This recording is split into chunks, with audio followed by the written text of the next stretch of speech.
Hello सभी प्यारे छात्रों को मेरा नमस्कार। आज हम आपको सामाजिक विज्ञान विषय के अंतर्गत अर्थशास्त्र कक्षा 10th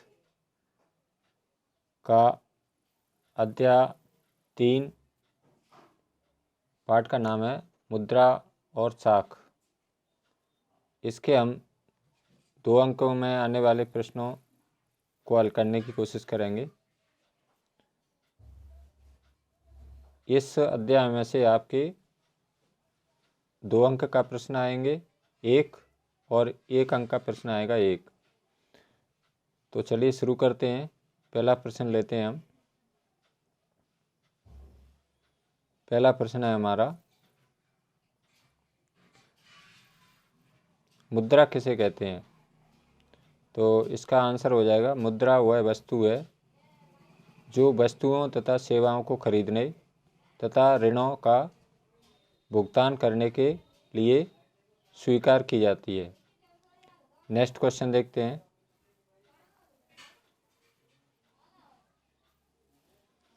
दूसरा प्रश्न है, आप देख सकते हैं,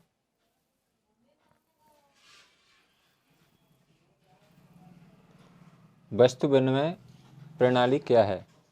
तो इसका उत्तर देखिए, एक वस्तु के बदले दूसरी वस्तु प्राप्त करना वस्तु विनिमय प्रणाली कहलाती है। नेक्स्ट क्वेश्चन देखते हैं। तीसरा, भारत में करेंसी नोट किस बैंक द्वारा जारी किए जाते हैं? तो इसका आंसर है, आप देख सकते हैं, भारत में भारतीय रिजर्व बैंक केंद्रीय सरकार की तरफ से करेंसी नोट जारी करता है। आगे चलते हैं।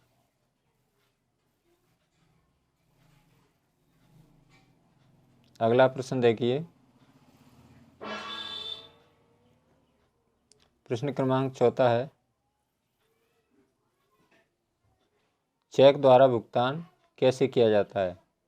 इसका आंसर देखिए, चेक से भुगतान के लिए भुगतानकर्ता जिसका किसी बैंक में खाता है एक निश्चित रकम के लिए चेक काटता है। चेक एक ऐसा कागज है जो बैंक को किसी व्यक्ति के खाते में चेक पर लिखे नाम के किसी दूसरे व्यक्ति को एक खास रकम का भुगतान करने का आदेश देता है। नेक्स्ट क्वेश्चन लेते हैं अगला, 5 नंबर का। मांग जमा किसे कहते हैं? तो इसका आंसर देखिए, बैंक खातों में जमा धन को मांग के जरिए निकाला जा सकता है, इसलिए इस जमा को मांग जमा कहा जाता है। नेक्स्ट क्वेश्चन लेते हैं अगला। अगला प्रश्न देखिए 6 नंबर का। 6 नंबर का प्रश्न देखिए, बैंक के अलावा ग्रामीण क्षेत्रों में सस्ते ऋण माने क्या होता है? कर्ज का एक अन्य स्रोत क्या है? इसका उत्तर देख लेते हैं। बैंकों के अलावा ग्रामीण क्षेत्रों में सस्ते ऋण का एक अन्य स्रोत सहकारी समितियां हैं। नेक्स्ट क्वेश्चन देखते हैं 7वां। मेघा ने घर खरीदने के लिए बैंक से कितने रुपए का कर्ज लिया? कर्ज माने क्या होता है? ऋण। मेघा ने घर खरीदने के लिए बैंक से 5 लाख रुपए का कर्ज लिया। लोन या कर्ज एक ही बात होता है, कर्ज बोलते हैं इसको, ऋण बोलते हैं। नेक्स्ट क्वेश्चन देखते हैं अगला, 8 नंबर का प्रश्न देखिए। बांग्लादेश ग्रामीण बैंक को सफलतापूर्वक स्थापित करने में किसका बहुत बड़ा योगदान है? इसका आंसर देखिए, बांग्लादेश ग्रामीण बैंक को सफलतापूर्वक स्थापित करने में प्रोफेसर मोहम्मद यूनिस का बहुत बड़ा योगदान है, जिसके कारण इन्हें वर्ष 2006 में शांति के लिए नोबेल पुरस्कार से सम्मानित किया गया। नेक्स्ट क्वेश्चन देखते हैं अगला प्रश्न है 9वां, मुद्रा के कार्य लिखिए। तो मुद्रा के कार्य निम्न है। नंबर 1, मुद्रा माने क्या होता है? रुपया। ठीक है।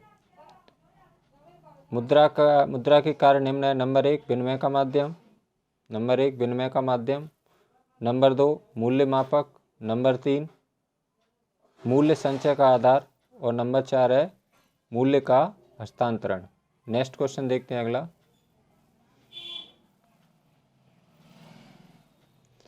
अगला प्रश्न देखिए, क्वेश्चन नंबर 10,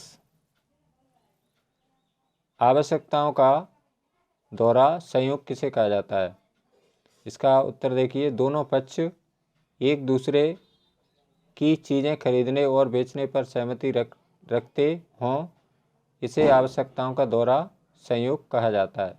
नेक्स्ट क्वेश्चन है 11 नंबर का, भारत में विमुद्रीकरण कब और कैसे किया गया? भारत में नवंबर 2016 में, उत्तर देख लेते हैं इसका। भारत में नवंबर 2016 में 500 और 1000 के करेंसी नोटों को अमान्य घोषित कर दिया गया।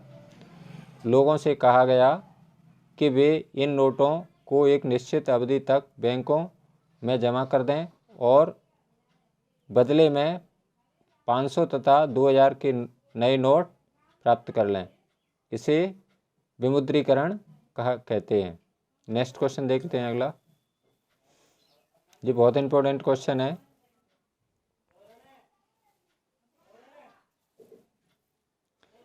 बारह नंबर का, एटीएम क्या है? इसके लाभ लिखिए। तो आप देख सकते हैं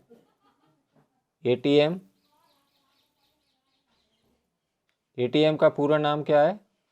इंग्लिश में इसका पूरा नाम है ऑटोमेटेड टेलर मशीन।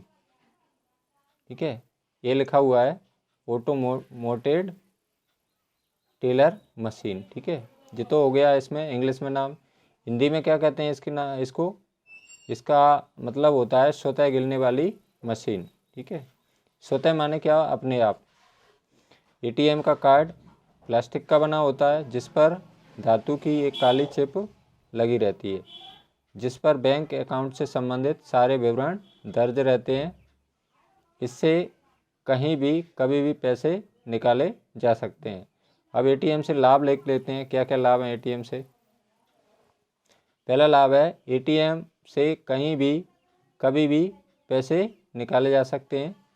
दूसरा लाभ है इसमें, एटीएम ने बैंक के कार्य को सरल व आसान बना दिया है। नेक्स्ट क्वेश्चन,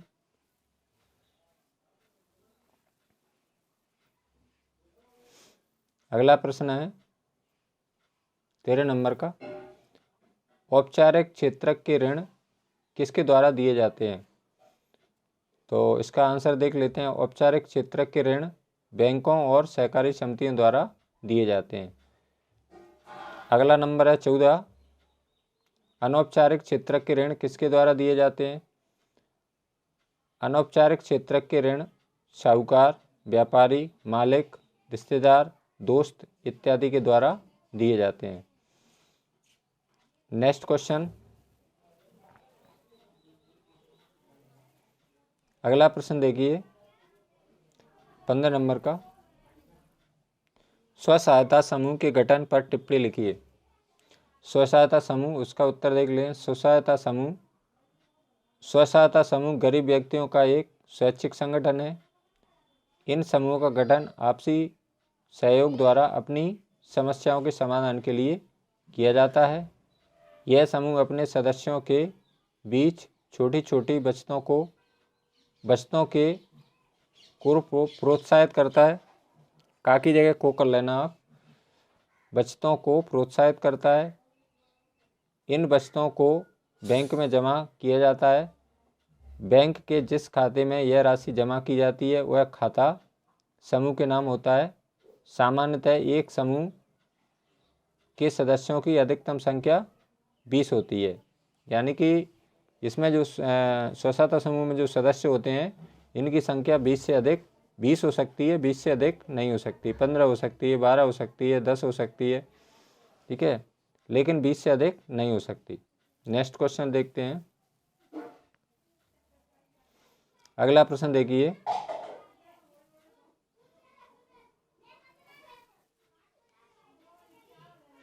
अगला प्रश्न है 16 नंबर का। बांग्लादेश का ग्रामीण बैंक पर टिप्पणी लिखिए। यानी बांग्लादेश में जो ग्रामीण बैंक है उस पर टिप्पणी लिखना है। उत्तर देख लेते हैं इसमें। बांग्लादेश ग्रामीण बैंक का उचित ब्याज दरों पर गरीबों को ऋण, ऋण माने क्या होता है, कर्ज, जरूरतों को पूरा करने का बड़ा सफल इतिहास रहा है। इसकी शुरुआत 1970 में एक छोटे पैमाने से हुई। वर्ष 2018 में ग्रामीण बैंक के अब 9 लाख सदस्य थे, जो बांग्लादेश के 81,600 गाँवों में फैले हुए थे। इससे ऋण लेने वाली ज़्यादातर महिलाएं हैं, जिनका संबंध समाज के गरीब तबके से है। इन कर्जदारों ने दिखा दिया है कि न केवल गरीब महिलाएं भरोसेमंद कर्जदार हैं, बल्कि वे विभिन्न तरह की छोटी आय वाली गतिविधियों को सफलतापूर्वक शुरू करने और चला सकने में सक्षम है। नेक्स्ट क्वेश्चन लेते हैं अगला।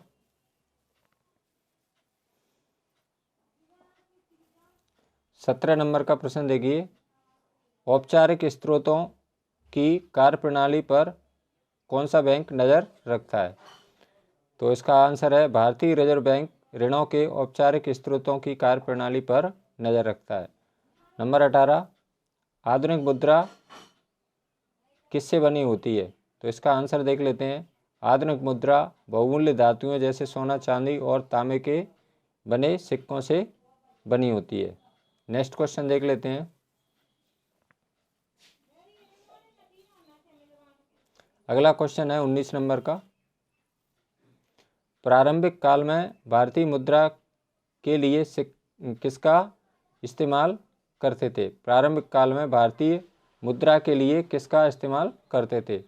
प्रारंभिक काल से ही भारतीय अनाज और पशु का मुद्रा के रूप में इस्तेमाल करते थे। नेक्स्ट क्वेश्चन है 20 नंबर का। कृषक सहकारी समिति कहाँ काम करती है? तो इसका आंसर है कृषक सहकारी समिति सोनपुर के नज़दीक एक गांव में काम करती है। इसके 2300 किसान सदस्य हैं। नेक्स्ट क्वेश्चन है अगला।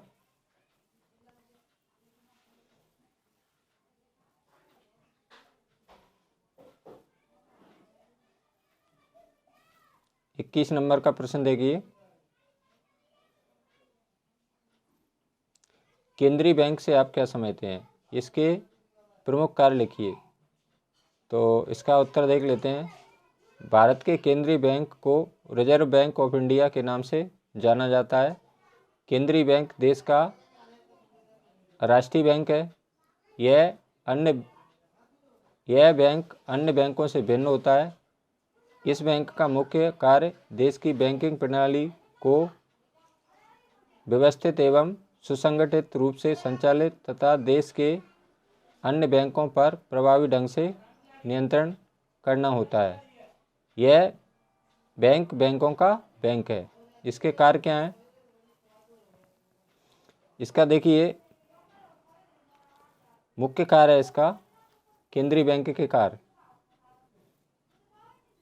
क्या कार्य है इसके? पहला कार्य है भारत में भारतीय रिजर्व बैंक केंद्रीय सरकार की तरफ से करेंसी नोट जारी करता है। दूसरा कार्य इसका आवश्यकता पड़ने पर यह बैंक अन्य बैंकों को ऋण भी देता है। तो इस प्रकार ये अध्याय 3 के प्रश्न आपके लिए बहुत ही उपयोगी हैं। इनमें से 2 अंक का प्रश्न आना है, तो आप इस वीडियो को अच्छी से देख लें, 2-3 बार देख लें तो आपको सारे क्वेश्चन याद हो जाएंगे। और इन प्रश्नों को बहुत ही सरल भाषा में प्रश्न है, आप ज़रूर नोट करें अपनी कॉपी में, जिससे कि आप परीक्षा में अच्छे अंक प्राप्त कर सकें। यदि आपको यह वीडियो अच्छा लगा हो तो लाइक करें, अपने मित्रों के साथ शेयर करें। और यदि आप मेरे चैनल पर नए हैं तो मेरे चैनल को प्लीज़ सब्सक्राइब ज़रूर करें, जिससे मेरी हर वीडियो का नोटिफिकेशन आप तक प्राप्त हो सके। धन्यवाद, सभी को मेरा नमस्कार। थैंक्स, बहुत बहुत धन्यवाद।